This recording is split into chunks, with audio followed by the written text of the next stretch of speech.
अऊज़ु बिल्लाहि मिनश्शैतानिर्रजीम बिस्मिल्लाहिर्रहमानिर्रहीम। मोहतरम सलामुन अलैकुम। शिया दादरी चैनल पर आपका खैर मकदम करते हैं। जैसा कि आपको इल्म है कि ये दर्स कुरान हमारा चल रहा है और आज हमारा दूसरा एपिसोड आपके सामने है। कल हमने अल्फ़ाबेट्स ऑफ अरबिक आपको बताए थे और मखारिज बताए थे, तो वो सिलसिला वो सीरीज़ आपके सामने मखारिज की हम लेकर आगे चल रहे हैं। और सबसे पहले तो हम ये जानेंगे कि आप मखारिज को कैसे समझेंगे, कैसे जानेंगे, आपको कैसे पता चलेगा कि कौन सा हुरूफ कहाँ से निकलता है। तो जाहिर सी बात है कि आप यकीन जानें, फिर आपको उसके लिए बहुत ही दकीक यानी बारीक तरीके से पढ़ना पड़ेगा। तो हम बेस पढ़ रहे हैं, अपने छोटे भाइयों को पढ़ा रहे हैं, अपने भाइयों को पढ़ा रहे हैं, तो बहुत ही आसान करके मेरी कोशिश ये है कि तजवीद कुरानी आप तक बयान कर दिया जाए। तो बहुत ज़्यादा बारीक जाकर नहीं मैं आपके सामने अर्ज़ कर रहा हूँ, है ना। अगर आप उस तरीके से प्रॉपर तरीके से हुरूफ को याद करना चाहते हैं, उनके मखारिज को याद करना चाहते हैं, तो फिर आपको थोड़ा सा मेहनत करनी पड़ेगी। और अभी हम जो आपके सामने बता रहे हैं, हमारा पूरा जो फोकस है वो हमारे छोटे भाइयों के ऊपर है, ऐसे भाइयों के ऊपर है कि जिन्हें कुरान नहीं आता है, उन्हें कुरान सिखाया जाए। तो मैं बहुत ही आसान करके अगर आपके सामने मखारिज को सिखाना चाहूँ तो बस इतना समझिए कि एक कानून आप अपने नोटबुक के ऊपर लिखें। ये कानून बहुत ही अहम कानून है। हमें मखारिज कैसे पता चलेगी,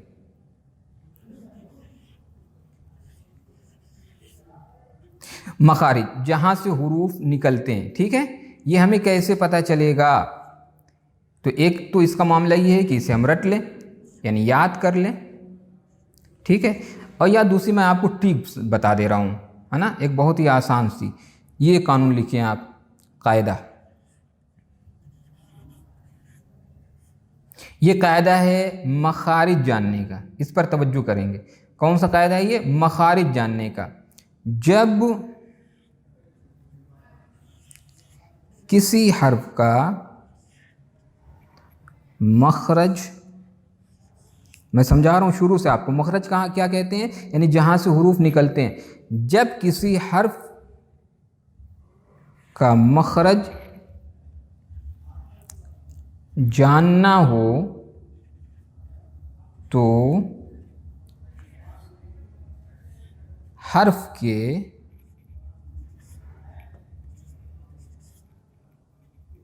शुरू में, ओके, हर्फ के शुरू में अलिफ मफ्तूहा, क्या ला दें? अलिफ मफ्तूहा, यानी अलिफ के ऊपर ज़बर ले आएँ। तो अलिफ मफ्तूहा ले आएँ तो आपको जो है वो उस अल्फ़ाबेट्स का जो है वो मखरज आपको पता चल जाएगा कहाँ से निकल रहा है। जैसे बा का मखरज अगर आपको जानना है, ठीक है, बा अगर ऐसे नहीं समझ में आ रहा है बा, तो अब आप उसके पहले क्या करिए, उससे पहले आप अलिफ मफ्तूहा लगा दीजिए, यानी अलिफ के ऊपर ज़बर के साथ उसको पढ़िए। अब आप जैसे पढ़िए, बोर्ड के ऊपर देखिए, अलिफ बा ज़बर अब आप अदा करिए। अब देखिए बा कहाँ से निकल रहा है, आपको पता चल गया कि दोनों होठ के मिलने से बा निकल रहा है, अब, ठीक है। इसी तरीके से फॉर एग्जाम्पल अलिफ ता ज़बर अत, देखिए अब यानी नो के ज़बान ऊपर वाले तालू से जहाँ खुरदुरा है वहाँ लगा रहे हैं हम, तो क्या निकल रहा है? ता निकल रहा है, ता, ठीक है, अत, ठीक है नाज़रीन। हर हर्फ के शुरू में आपको क्या करना है? अलिफ मफ्तूहा लगाना है, ठीक है, ओके।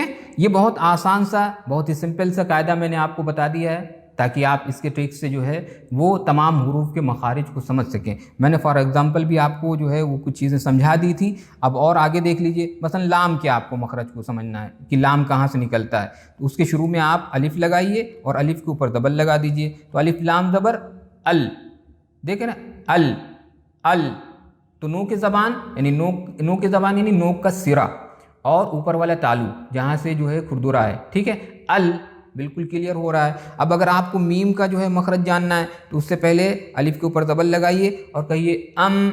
ऐसे मीम कहिएगा तो शायद नहीं समझ में आए, जैसे मीम नहीं समझ में आएगा। जो लोग शुरू कर रहे हैं अभी कुरान पढ़ना या कुरान सीखना शुरू कर रहे हैं, उन्हें मखरज नहीं समझ में आएगा मीम का। मगर आप कहिए, जैसे मीम कह रहे हैं नहीं समझ में आ रहा है, अब आप कहिए अम, तो समझ में आ गया, यानी दोनों होठ और नाक से आवाज़ आ रही है, अम, ठीक है। इसी तरीके से अगर जो है ऐन का मखरज लेना है, ऐन ज़बर ऐन, अलिफ ऐन ज़बर आ, ये हलक से निकलता है, ऐन हलक से निकलता है, अलिफ ऐन ज़बर आ, ठीक है। इस तरीके से आप, ये बहुत ही आसान सा कायदा था जो मैंने आपको लिखवा दिया, नोटबुक के ऊपर लिख लीजिए। जब भी आपको किसी हुरूफ के मखरज को जानना है तो आप उससे पहले अलिफ मफ्तूहा ले आएँ। क्या ले आएँ? अलिफ मफ्तूहा, इसे याद रखिएगा, अलिफ मफ्तूहा ले आइए। अलिफ मफ्तूहा क्या होता है? यानी अलिफ के ऊपर ज़बर, मफ्तू यानी ज़बर, ठीक है।